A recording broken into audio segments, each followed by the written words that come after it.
ìran Yorùbá, kudos to you. ìran Yorùbá ló ṣe làákàyè níbi protest ọdún yìí, ọmọ Ìgbò tẹ̀lé wọn.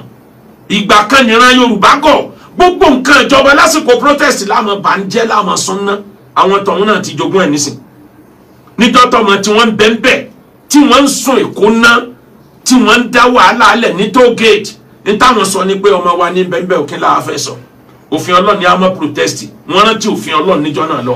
àmọ́ ńgbà tí ìsọmọ wọn ló wà ń bẹ̀ mọ́ ń sìn, wọ́n gbà yí pé protest lẹ́tọ̀ ní mùsùlùmí tó bá délẹ̀ kò fi gbọ́dọ̀ ṣe làákàyè. ọ̀pọ̀ nǹkan ni wọ́n á mọ̀ tìbọ̀ ẹ́ lápò nítorí advantage tara wọn. wọ́n tó protest jẹ́ẹ́jẹ́ àwọn ẹlẹ́ni eré wájú Ọlọ́run. gbogbo ẹni ó sunlé onílé ná okùbìtẹ́ gbégbá wájú Ọlọ́run. ẹni ó lù ti ṣọ́ọ̀pù oníṣọ́ọ̀pù okùbìtẹ́ gbégbá wájú Ọlọ́run. ẹni ó pààyàn okùbìtẹ́ gbégbá wájú Ọlọ́run. ẹ káàárọ̀, ẹ káàsán, ẹ káalẹ́ níbikíbi tẹ́ bá ti ń wò wá lórílẹ̀-èdè àgbáyé. ẹ káàbọ̀ sórí ìkànnì Da Expression TV. gẹ́gẹ́ bẹ́ẹ̀ ṣe mọ̀ pé a máa mú ìròyìn wá sétí ìgbọ́yìn gẹ́gẹ́ bó bá ṣe ń tẹ̀ wá lọ́wọ́. ìta mú wá fún yín lọ́tẹ̀ yóò tún kà màmá. ẹ wá nǹkan fìdílé tàbí kẹ fìdílé kan, ẹ má gbàgbé láti subscribe sórí ìkànnì yìí. ṣẹ́rí kìíní tó dàbí agogo tó wà lẹ́gbẹ̀ẹ́ yín yẹn, ẹ má gbàgbé láti tẹ̀. á lè máa ta yín lólobó gbogbo ìgbàkígbà tá a bá ti fi ìròyìn sí orí ìkànnì yìí. ẹ máa bá wa ká lọ. ká kówó dání kó wọ́n mọ̀ ní fàlù mọ́, ká fẹ́ ra oúnjẹ kó jẹ́ pé déédéé tá a fi ra mọ́tò láàfi jẹun lẹ́ẹ̀kan náà. mo mọ̀ gbà kan nínú ayé èmi dàgbà bá tí wọ́n ń ta mọ́tò tí wọ́n ń ta ní 40,000 naira, tí wọ́n ń ta mọ́tò ní 25,000 naira ní mọ́tò tuntun. 40,000 òun lè yàn fi wá ń jẹun lẹ́ẹ̀kan náà ní ìtìrì báyìí. 40,000 òun ni ò tó ra epo sí mọ́tò lẹ́ẹ̀kan tó bá fẹ́ fìlì táǹkì ní Nàìjíríà tòní látòrí 60,000 naira sókè ni. kí ni tí mo sọ débẹ̀? president ó jogún mọ́tò àlòtán, mọ́tò tí wọ́n ti lò tán wọ́n ti ta ẹsẹ̀ rẹ̀ dànù sóríṣiríṣi orílẹ̀-èdè. gbogbo àwọn ẹ́ńjìnì tí ń bẹ́ńbẹ́ náà wọ́yọ́wọ́yọ́wọ́yọ́ lẹ́ńjìnì Nàìjíríà ń dún tó fi bọ́ sọ́wọ́ ẹni tí ń kọ̀ǹtró rẹ̀. bọ́lọ̀ ń bá wá gbé mọ́tò àlòtán sí yàn lọ́wọ́, èèyàn ò gbọ́dọ̀ sùn, èèyàn ò gbọ́dọ̀ wo ọ̀pọ̀lọpọ̀ sùúrù, torí ẹni tí ó gba oríyìn jù lẹ́ni tó sọ mọ́tò àlòtán tó sọ di mọ́tò ọ̀tún. àlòtán ní Nàìjíríà àwọn èmé fèlèfèlè ẹ wá dúró bílíọ̀nù tí wọ́n gbọ́n kúrò. gbogbo olórí orílẹ̀-èdè Nàìjíríà níjọ́ Nàìjíríà ti gba independent kò sẹ́ni tó gbọ́nú àdánwò tí wọ́n fi kàn wá. gbogbo yín ni àtàwọn tí ń bẹ́ńbẹ̀ lẹ́ni àti tànà, gbogbo yín lẹ dáná sun Nàìjíríà. àwọn èmé fèlèfèlè ẹ wá àdánwò tó nìkan fi kan gbogbo Nàìjíríà. ọ̀rọ̀ ẹ̀ tó nǹkan tó yẹ kí gbogbo Nàìjíríà ó jáde nígbà tọ́rọ̀ yẹn ṣẹlẹ̀ pé ọjọ́ iwájú wa lélẹ́yìí ti súnná yìí.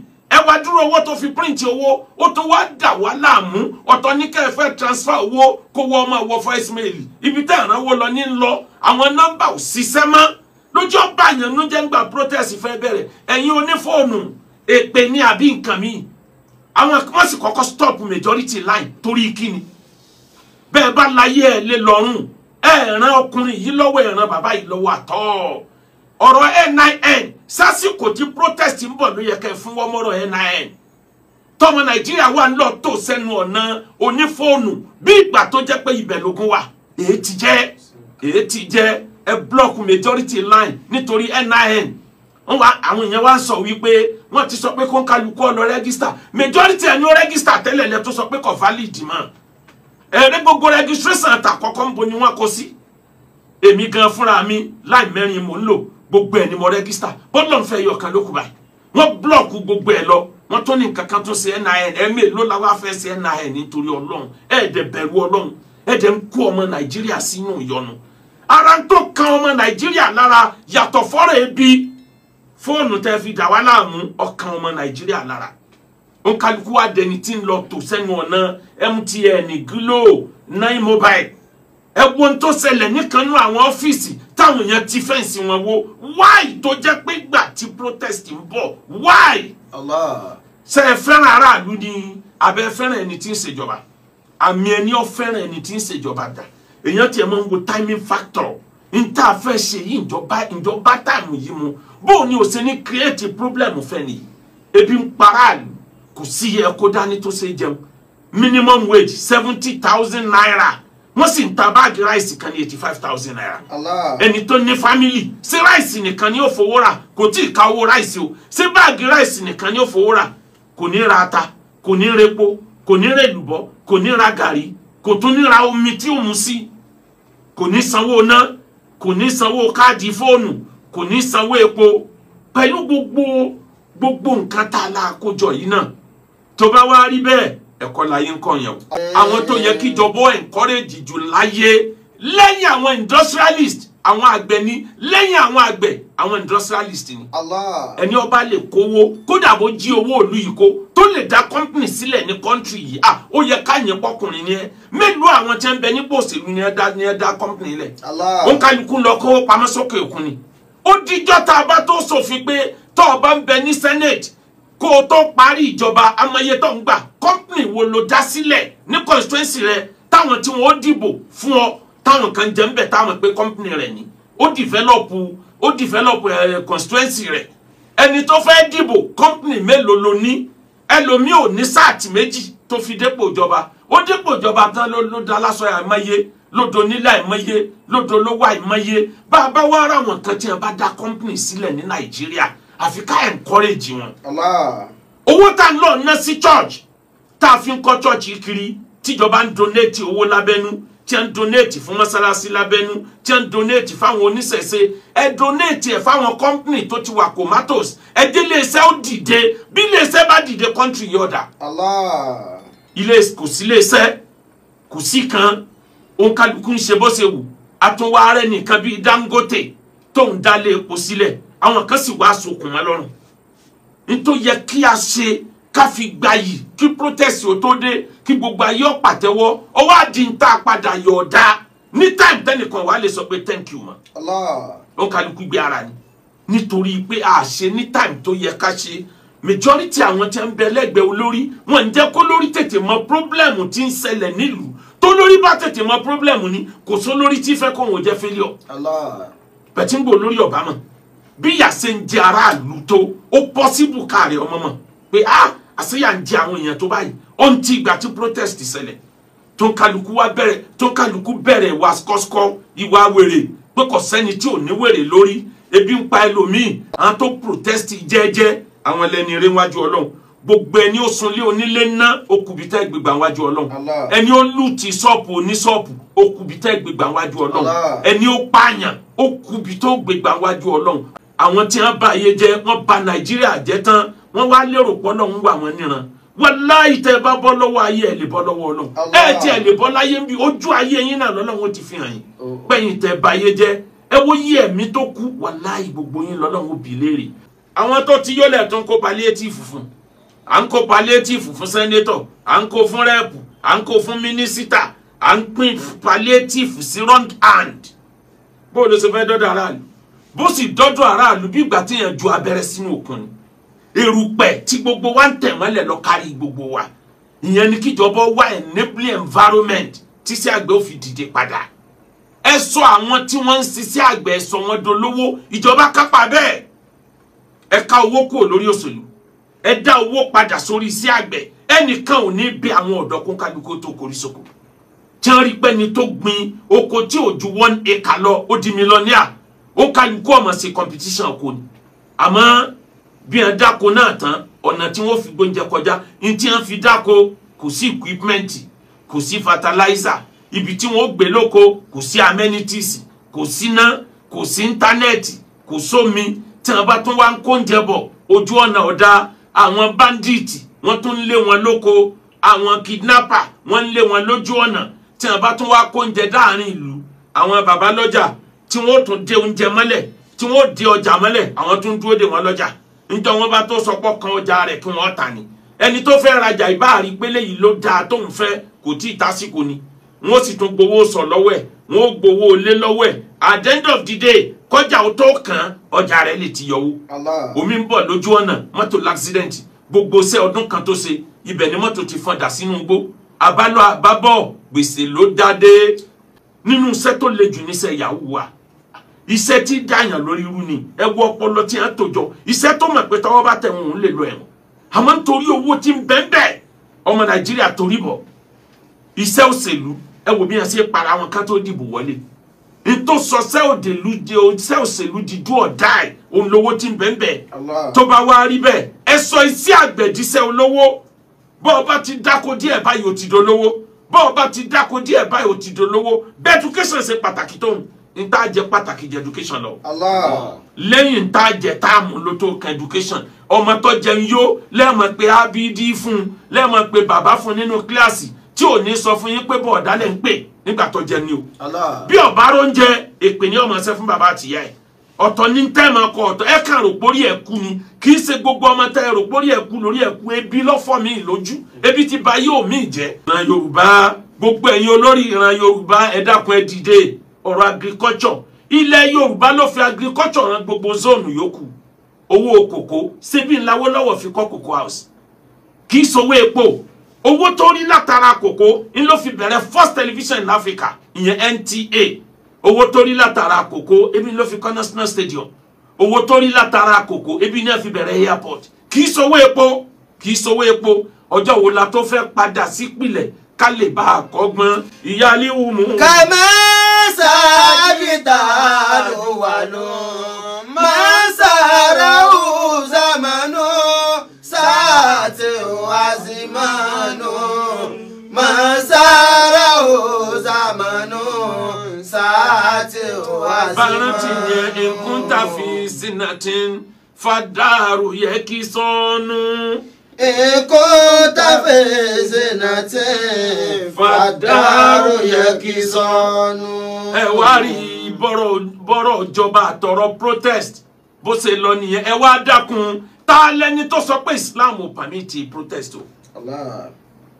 Ta ló fẹ́ sọ àwọn mùsùlùmí dìgbẹ̀wù dání kẹsàmọ̀ wòran lóòótọ́ là nẹ́bí ní kẹ́ fún olórí nímọ̀ràn ní kọ̀rọ̀ òótọ́ ni àwọn àṣẹlẹ̀ oríṣiríṣi ṣẹlẹ̀ sí àwọn tí wọ́n jẹ́ olórí ìlú ńgbà nẹ́bí gan bẹ láyé tá nẹ́bí ó sọ̀rọ̀ torí pé Islam fẹ́ ká béèrè fún ẹ̀tọ́ wa ká sọ di violent ká sọ di ntá balẹ̀jẹ́ bọ̀nà jẹ́ insult olórí ó ní Islam ò support o ó ní Islam ò support tí ò bá rí bẹ́ẹ̀ kí ló dé tọ́lọ̀ ń sọ fún Musa pèrè Musa Fìràhùn tí ń fìyà jẹ àwọn ọmọ Israẹli yìí tó gẹ́ idhhab ila Fìràhùn innahu tagha lọ́ọ̀dọ̀ Fìràhùn náà ó ti kọjá yìí ẹ̀ sọ fún pé let my people go lọ protest ńgbà Musa dọ́dọ̀ Fìràhùn náà ṣé kọ̀rọ̀ ló ti lọ jíṣẹ́ ni gbangba ta ló ti jíṣẹ́ fún Fìràhùn náà kí Fìràhùn náà tó sọ di competition pé bọ́ọ̀ bá ní mùjísà lóun náà ní magician lọ. gafilẹ̀ wàlàwù fìdárì mọ́ ìsọ̀tún. ikùn táfíìsì náà tẹ̀ fàdárù yakizọ́nù. ikùn táfíìsì náà tẹ̀ fàdárù yakizọ́nù. ẹni tó bá ní mùsùlùmí ò lẹ́tọ̀ọ́ láti protest àwọn ìjọba tí wọ́n kọjá nígbà nábì ń bẹ láyé protest ò sí o ayé ò tí ì lajú lọ síbi protest àmọ́ àwọn nǹkan kan ṣẹlẹ̀ tó jọ mọ́ protest irú ẹ̀ ní tànábì Musa tá a sọ yìí. alayhi salatu wassalam. àmọ́ o Ọlọ́run fòfin sí fún ànábì Musa ìyẹn ni ò sí lára àwọn apá kan ọmọ Nàìjíríà ó lè ọ̀lẹ́ afọ́fúngbẹ́mu tí wọ́n sọ protest di tí wọ́n fi bàjọba ló kọjẹ́ fi bàlú ló kọjẹ́ fi pààyàn fi jalè àwọn tí wọn ò lè bọ́lọ̀ dáadáa peaceful protest ní Islam support ọlọ́ni rẹ̀ Musa tó bá dọ́dọ̀ Fìràhùn náà ìwọ àti Haruna fakula lahu qawlan layyinan ọba ni o president ni o ẹ fún ní due respect ẹ ọ̀rọ̀ pẹ̀lẹ́pẹ̀lẹ́ ẹ present message yín in a way tí ó fi gbọ́ nǹkan tẹ́ sọ loud and clear tẹ́ ẹ bá ti sọ di violent ó lè má gbọ́mọ o ẹ present ọ̀rọ̀ yín ẹni èkú dà ń bẹ lọ́wọ́ ẹ má bà fa o ẹ sọ ntí ń ṣẹlẹ̀ fún ẹ kàn tẹ́ fẹ́ ẹni communicate ẹni tẹ́ kà jáde pé ń gbà ṣe meeting tán gbogbo Nàìjíríà president ń ta fẹ́ ni mélòó ni president fẹ́ gbámúnú gbogbo ilé tiẹ̀ wọn kálukú sáfọn tiẹ̀ ká ní kò wà well coordinated àwọn ọmọ tá a já ìkí ẹ̀ ìran Yorùbá kudos to you ìran Yorùbá ló ṣe làákàyè níbi protest ọdún yìí ọmọ Ìgbò tẹ̀lé wọn ìgbà kan nìran Yorùbá gọ̀ gbogbo nǹkan ìjọba lásìkò protest láàmú bànújẹ́ láàmú súnná àwọn tọ̀hún náà ti jogún ẹ̀ nísìn níjọ́ tọmọ tí wọ́n ń bẹ́ńbẹ́ tí wọ́n ń sùn Èkó ná tí wọ́n ń dá wàhálà alẹ̀ ní toll gate ní táwọn sọ ni pé ọmọ wa ní bẹ́ńbẹ́ òkè láwa fẹ́ sọ òfin Ọlọ́run ni a mọ̀ protest wọ́n rántí òfin Ọlọ́run níjọ́ náà lọ àmọ́ ńgbà tí ìsọmọ wọn ló wà ń bẹ̀ mọ́ ń sìn wọ́n gbà yí pé protest lẹ́tọ̀ ní mùsùlùmí tó bá délẹ̀kọ̀ fi gbọ́dọ̀ ṣe làákàyè ọ̀pọ̀ nǹkan ni wọ́n á mọ̀ tìbọ̀ ẹ́ lápò nítorí advantage tara wọn ta ló là lè protest a gbọ́dọ̀ bàlújẹ́ ni a gbọ́dọ̀ insult president ni a gbọ́dọ̀ sún nǹkan ìjọba náà ni ìbáwọn kan náà jáde tó gbé placard lọ́wọ́ ó ní bad governance ní òjò wọn ọ̀rọ̀ kọfẹ́ how come ọ̀kan ní bad governance ní òjò wọn orí gbóra mọ́ ní òjò wọn orí gbómu how come wọ́n sì bọ́ síbi street light àbíkínà tí pé traffic light wọ́n dẹ̀ yọkùn mọ̀ tí wọ́n rí pé à ń fọ́ gbogbo ẹ̀ ṣé traffic light ìlú wọn òun ní bad governance òun lè bi tí ń pa wọ́n odidi center IT ní Kano wọ́n sì lùtẹ̀ látòkè délẹ̀ nǹkan oríire tí ò fẹ́ pé mẹ́ta ní Áfíríkà ó kálukú ń gbàgà ni wọ́n ń gbèrú báyìí ni wọ́n lọ lé wọn níbo dẹ̀ jẹ́ páwọn òyìnbó tí wọ́n kọ́ wa lẹ́kọ̀ọ́ náà àwọn náà ti dole ebi wọ́n protest ní UK náà táwọn náà lọ fọ́ sọ́ọ̀bù abẹ́ẹ̀ rí ni kẹ́ ẹ lè mọ̀ pé wèrè general wèrè ti di general kì í ṣe Nàìjíríà nìkan wọ́n ti gba wèrè ní London náà ní UK àwọn náà protest jẹ́ ń lọ fọ́ sọ́ọ̀bù bó tiẹ̀ jẹ́ pé lórí ìjọba búra pé gbogbo ẹni ọfọ́ sọ́ọ̀bù lòun ò mú nǹkan torí kámẹ́rà gbé gbogbo wọn ìyáálé wù mú rú. kàmá sálítà ló wà ló máa sára ó zamano sáàtì ó àzìmánú máa sára ó zamano sáàtì ó àzìmánú. ọ̀kan nínú àwọn olórí Islam Muazzim òun ló bá Ahmad bun Ambali radiyallahu ta'ala anhu òun ló bá fa wàhálà torí pa fa sọ òdodo fún nígbà tó ń tọ̀ ń bẹ lórí ìjọba ó wá ní ká gbé ọ̀ràn Ahmad bun Ambali ọ̀ràn lọ́gbà ẹ̀wọ̀n àwọn tí wọ́n jẹ́ mùsùlùmí àtàrà àlùwá rí pé gbogbo ọ̀nà ní àgbà kọ́ba yóò lè gbọ́ òdodo kò kọ̀rẹ́tì láti gbọ́ òdodo gbogbo òlú lọ́wọ́ jáde tí wọ́n lọ tó sẹ́nu ọ̀nà ilé ọba pé ó dijọ́ tó ọba tó release Ahmad bun Ambali ká tó tú kábí wọn ò sunlé ná wọn ṣépè fúnjọba wọn bà nǹkan ìlú jẹ́ wọn lọ jalè níbi kan wọn tò síbẹ̀ ni nígbà tó ń di bí ijọ́ kejì ijọ́ kẹta lè rú bá ọba pé àdánwò lélẹ́yìí tí ń bọ̀ ó release Ahmad bun Ambali níjọ́ náà ta ló wá sọ pé kò yẹ ká protest ta ló ń tọ̀hún á protest àní bàlújẹ́ ni ìjọba tó ń sáré ẹ mọ́ protest ìjọba mọ̀ yìí pé tí protest báyìí ṣẹlẹ̀ àwọn olóṣèlú ọlọ́pọ̀ mọ́ àwọn oní tribalism ọlọ́pọ̀ mọ́ ẹni orí ẹ pé gbọ́dọ̀ mọ̀ pé tó mú protest yìí le kankankan ní ọ̀hún yẹn tribalism ti lọ́pọ̀ mọ́ àwọn tí wọ́n dìbò tí wọ́n wọlé ti wà lábẹ́ ọ̀rọ̀ gbogbo ẹ ti janjú pọ̀ nítorí yẹ kó jẹ́ peaceful protest tíjọba ò fi mọ̀ yìí pé ìyà ń jẹ wá iye tá à ń ra epo yìí ò bá làákàyè mu iye tá a fi ra oúnjẹ yìí ò bá làákàyè mu kò sí fọkànbalẹ̀ mọ́ kò sí wàhálà tá a ṣe tá a kówó jọ báyìí bíi pépà lásán lówó wádà béèyàn bá fẹ́ ra nǹkan nísìn tó o bá gbé owó sínú náílọ́ọ̀nù ní tó mú bọ̀ bóyá ní òkùnú ògùn ẹyọ kan níbi tí Nàìjíríà bá dé tó yẹ ká pàṣẹ mẹ́sẹ̀jì wa in a way àṣeyẹn ẹ̀yìn ẹrú ẹlẹ́sẹ̀ tẹ́ ẹ ti ṣe Ọlọ́run látẹkùnà tó min rahmatillah ẹ má jákàn níbi ìkẹ́kọ̀ọ́ lọ́hùn ò lè ṣàánú yín bẹ́ẹ̀ bá ti pèsè tì àánú dé ntí ọ̀dà wọ́n ní ntẹ́ ń ṣe ọ̀dà ẹ sì tún múra kankankan Ọlọ́run ò fẹ́ràn wa bù Ọlọ́run ò fẹ́ràn ká ẹ mọ yẹ̀yẹ́ ẹ̀sìn rẹ̀ Ọlọ́run ò fẹ́ràn ká ẹ mọ yẹ̀yẹ́ àmì ẹ̀sìn rẹ̀ bọ́lọ́run bá dẹ̀ ń gọ́dẹ̀ yàn ibi Ọlọ́run ti yọ sí yàn kò sẹ́dà tó lè mọ̀ àbí Ọlọ́run gbogbo ẹ̀yin tẹ́ ń yẹ̀yẹ́ ẹ̀sìn Ọlọ́run ò ní pa yín rẹ́ Ọlọ́run ó fún yín l'opportunity ká ẹ lè ronú pìwàdà kó wá jẹ́ pé nǹkan lẹ́padà wá di sójà fẹ́sìn náà àmọ́ o gbogbo àwa tá a jẹ́ ẹni tí ń jí sí Ọlọ́run Quran ní wàlá tó táyé kó láhàláfẹ́ mahin. hamazin mashayin binami.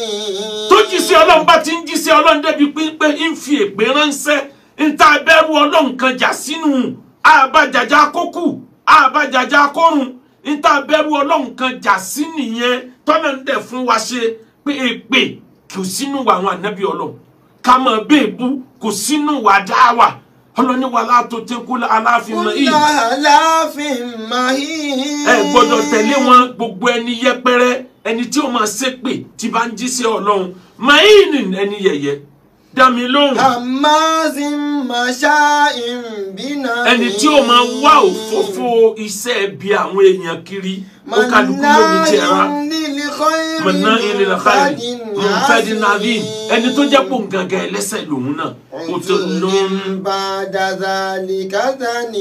ọlọ́ni wa dákìr fẹ́yìnà kàmú dákìr lásìtà àléhìn bí musaiti ẹ jíṣẹ́ fáwọn èèyàn ni èmi ọlọ́run ọ̀yàn ní ìyàn yín ní sójà kẹ́ ẹ máa lọ fèpè báyà àwọn èèyàn jẹ́ gbogbo ẹni tí bá ń ṣépè yóò padà lábọ̀ ọ̀rọ̀ pẹ̀lẹ́pẹ̀lẹ́ lèèyàn fi jí sí ọ̀rọ̀.